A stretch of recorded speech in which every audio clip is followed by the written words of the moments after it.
In this video, I will show you how to save your file in Canva. If you do have any questions or comments regarding this tutorial, feel free to drop that down in the comment section down below the video. And with that being said, let's jump straight into it. So here we are on canva.com. I've currently got this design that I've just finished creating. So this is just a logo. Now, once you're happy with your design and you finish making your edits, to go ahead and save this file, all you're going to want to do is come up to the top right hand corner and click onto this share button up here.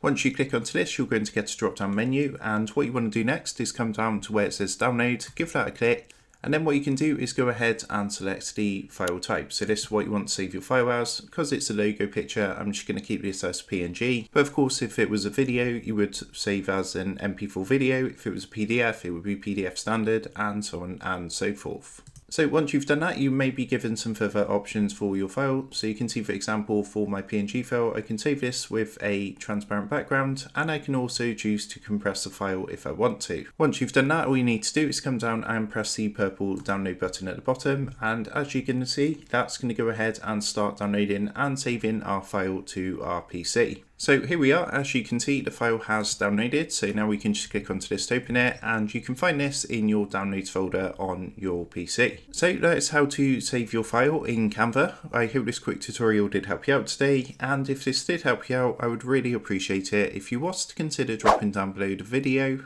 leaving a like, and also subscribing to the channel. With that being said, I just want to take a minute to thank you guys for watching this quick tutorial, and I will see you in the next video.